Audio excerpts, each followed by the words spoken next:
শিক্ষার্থীরা শুভেচ্ছা সবাইকে। আমি মনীষা দে, প্রভাষক জীববিজ্ঞান, চট্টগ্রাম জেলা কলেজ চট্টগ্রাম, তোমাদের সাথে আজকে আছি। আমরা লকডাউনের মধ্যে এখন অনলাইন ক্লাসে আছি তোমাদের সাথে আমি। তো আমরা গতদিন পড়েছিলাম অণুজীব চ্যাপ্টারের ব্যাকটেরিয়া সম্পর্কে। আজকে আমরা ভাইরাস সম্পর্কে আলোচনা করব। ভাইরাস হলো একটা খুবই আণুবীক্ষণিক জীব, তোমরা জানো এটা অণুবীক্ষণ যন্ত্র ছাড়া দেখা যায় না। তো ভাইরাস সাধারণত শুধুমাত্র একটা নিউক্লিক অ্যাসিড এবং প্রোটিন আবরণ দিয়ে তৈরি।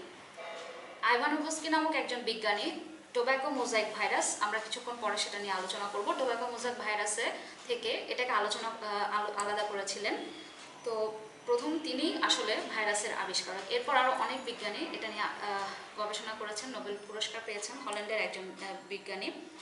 আমরা আজকে ভাইরাস সম্পর্কে আলোচনা করব। ভাইরাসের আবাসস্থল সব জায়গাতে, এটা সব জায়গাতেই মাটি, পানি, বায়ু, এমন কোনো জায়গা নেই যেখানে ভাইরাস ছড়াতে পারে না বা ভাইরাসের বসবাস নেই। এমনকি এটি তোমার উদ্ভিদ, প্রাণী, আমাদের মানবদেহ থেকে শুরু করে সায়ানোব্যাকটেরিয়া, শৈবাল ছত্রাক, প্রতিটা প্রাণীতেই এটা বসবাস করতে পারে। রক্তের মধ্যেও এটা সাধারণত বসবাস করতে পারে। ভাইরাসের কিছু বৈশিষ্ট্য সম্পর্কে আমরা জানবো। একটা প্রশ্ন আসে প্রায় সময়ই, সেটা হচ্ছে ভাইরাস জীব নাকি জড়, অর্থাৎ ভাইরাস কি দিয়ে। ভাইরাসের কিছু বৈশিষ্ট্য রয়েছে যেটা জীবের সাথেও তুলনা করা যায়, আবার এটাকে সাধারণত তোমার জ্বরের সাথেও তুলনা করা যায়। তো ভাইরাসের বিভিন্ন ধরনের বৈশিষ্ট্য রয়েছে, আমরা সেই ভাইরাসের বৈশিষ্ট্য সম্পর্কে একটু জানি আসো। ভাইরাসের জীবীয় বৈশিষ্ট্যের মধ্যে রয়েছে এটা সাধারণত প্রাণীকোষের মধ্যে বংশবিস্তার করতে পারে। এছাড়াও এটা নতুন সৃষ্ট ভাইরাস সেটা মাতৃ ভাইরাসের সাথে এর যথেষ্ট মিল রয়েছে, এর বংশবৃদ্ধি রয়েছে এবং এটি যে কোনো জীবের অভ্যন্তরে সহজেই প্রবেশ করতে পারে এবং জীবের মতো আচরণ করতে পারে। এটা হচ্ছে ভাইরাসের জীবীয় বৈশিষ্ট্য। আর জড় বৈশিষ্ট্য হচ্ছে এটা অকোষীয়, অর্থাৎ এর কোনো নির্দিষ্ট কোষ বলতে কিছুই নেই। এছাড়াও এদের সাইটোপ্লাজম, কোষঝিল্লি, কোষপ্রাচীর, রাইবোজোম, মাইটোকন্ড্রিয়া এসব নেই। বিপাকীয় এনজাইম, পুষ্টিক্রিয়া এসব কিছুই হয় না। এটাকে ব্যাকটেরিয়া রোধক ফিল্টারে ভাইরাস পৃথকযোগ্য নয়, অর্থাৎ তোমরা সবসময় মনে রাখবে ব্যাকটেরিয়া কিন্তু আকারে বড় ভাইরাস থেকে। এটাকে আমরা যদি চা ছাঁকনির সাথে তুলনা করি, চা ছাঁকনিতে যেরকম চা পাতাগুলো আটকে যায়, ঠিক একই রকমভাবে ব্যাকটেরিয়া আটকে যাবে, কিন্তু ভাইরাসগুলো চায়ের পানির মতো সেগুলো নিচের দিকে তোমার পড়ে যাবে। অর্থাৎ ব্যাকটেরিয়ার থেকে ভাইরাস অনেক গুণ ছোট, যেটার জন্য ব্যাকটেরিয়াকে সহজেই ভাইরাস আক্রমণ করতে পারে। এছাড়াও এটার কোনো দৈহিক বৃদ্ধি নেই। প্রজনন করতে পারে বা সংখ্যা বৃদ্ধি করতে পারে, কিন্তু কোনো ধরনের দৈহিক বৃদ্ধি এটা করতে পারে না। এখানে কিছু ভাইরাসের চিত্র রয়েছে, তোমরা দেখতে পাচ্ছ। এখানে রয়েছে T2 ব্যাকটেরিওফাজ ভাইরাস, এখানে রয়েছে HIV ব্যাকটেরিওফাজ ভাইরাস, এছাড়াও রয়েছে তোমার অ্যাডিনো ভাইরাস এবং বিভিন্ন ধরনের এটা TMV ভাইরাস। এটি হচ্ছে করোনা ভাইরাস, বর্তমানে যেটা নিয়ে পুরো বিশ্ব খুবই ভীত সন্ত্রস্ত। এটাও এক ধরনের ভাইরাস এবং এই করোনা ভাইরাসের 6টি টাইপ রয়েছে। এক একটা টাইপ এক একটা দেশের মধ্যে এক এক ধরনের আচরণ করছে। এই করোনা ভাইরাসটা এত বেশি মিউটেট হয়েছে, অর্থাৎ এত বেশি মিউটেশন এটার মধ্যে সম্পন্ন হয়েছে, এত বেশি পরিবর্তন সে নিজের মধ্যে করেছে, এটাকে বর্তমানে ভাইরাসের যত প্রজাতি আছে তার মধ্যে সবচেয়ে শক্তিশালী একটা প্রজাতি হিসেবে বলা হচ্ছে করোনা ভাইরাসকে। আসো আমরা এখানে দেখতে পাচ্ছ লিফ রোল, একটা বিশেষ ধরনের তোমার পাতা যখন এ ধরনের আকার বর্ণহীন হয়ে যায়, সেটা একটা বিশেষ ভাইরাসের কারণে হয়ে থাকে। এটা আমরা উদাহরণ হিসেবে এখানে দেখতে পাচ্ছি। এটা হচ্ছে একটা ভাইরাস। এই ভাইরাসটা একটা ব্যাকটেরিয়াকে আক্রমণ করেছে। ভাইরাসের গঠনটা তোমরা দেখতে পাচ্ছ এখানে। এটা অনেকটা মানে ঘোরানো একটা জাস্ট স্ক্রু ড্রাইভারের মতো ব্যাকটেরিয়ার ভিতরে প্রবেশ করছে। এটাকে অনেকটা আমাদের যে ব্রাশ আছে, অর্থাৎ আমরা যে চিরুনি হিসেবে ব্যবহার করে থাকি, সেই চিরুনির মতো গঠন অনেকটা এই ভাইরাসটা। এটা ঠিক ঘোরানো চিরুনির মতো এটা ব্যাকটেরিয়ার ভেতরে প্রবেশ করতে থাকে। এখানে দেখো ভাইরাসের দুইটা প্রজাতি সম্পর্কে আমরা জানবো। একটা হচ্ছে টোব্যাকো মোজাইক ভাইরাস এবং আরেকটা হচ্ছে T2 ব্যাকটেরিওফাজ। টোব্যাকো মোজাইক ভাইরাসের এখানে গঠন দেখানো হচ্ছে।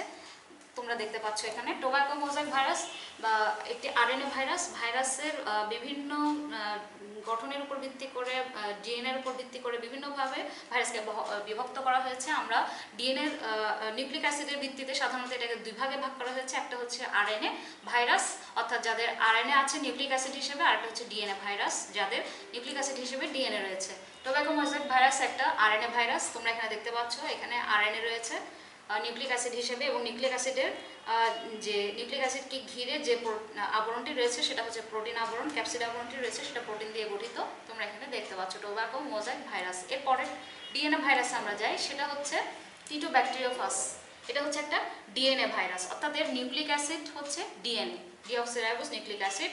এটা দেখতে পাচ্ছ একটা অনেকটা ব্যাঙাচি আকৃতির, অর্থাৎ দেখতে অনেকটা ব্যাঙাচির মতো। এখানে মাথা যেটা রয়েছে সেই মাথার অভ্যন্তরে, মাথাটি সর্বজাকৃতির, একটা প্রোটিন আবরণ রয়েছে, সেটার অভ্যন্তরে যেটা রয়েছে ডিএনএ, ডিঅক্সিরাইবোজ নিউক্লিক অ্যাসিড, খাট, কলার, একটা লেজের মতো অংশ এবং স্পর্শক তন্তু। অর্থাৎ এই টিটোব্যাকটেরিওফাস ভাইরাসটা যখন ব্যাকটেরিয়াকে আক্রমণ করবে তখন এই স্পর্শক তন্তুর মাধ্যমে সাধারণত সে ব্যাকটেরিয়ার গায়ে লেগে থাকে। এবং বেস প্লেট, অর্থাৎ বেস প্লেটটাকে সংযুক্ত করার জন্য ব্যাকটেরিওফাজের সাথে ব্যাকটেরিয়াতে এই স্পর্শক তন্তুগুলো রয়েছে। তোমাদের মনে এখন প্রশ্ন জাগতে পারে, এটাকে কেন ব্যাকটেরিওফাজ বলা হয়ে থাকে? অর্থাৎ ব্যাকটেরিয়া ফাজ, মনে রাখবে ফাজ মানে হচ্ছে গিয়ে ভক্ষণ করা। সে কাকে ভক্ষণ করছে? ব্যাকটেরিয়াকে। ব্যাকটেরিয়া ভাইরাস থেকে কিন্তু অনেক বড়, সে ব্যাকটেরিয়াকে কিন্তু পুরোপুরি ভক্ষণ করতে পারবে না। সে ব্যাকটেরিয়ার কোষ প্রাচীরটাকে গলাবে এবং ব্যাকটেরিয়াটাকে পুরোপুরি ধ্বংস করে দেবে, এজন্যই বলা হচ্ছে ভক্ষণ করা। অর্থাৎ এই ভাইরাসটি একটি নির্দিষ্ট ব্যাকটেরিয়াকে আক্রমণ করবে এবং তাকে সম্পূর্ণরূপে ধ্বংস করে দেবে।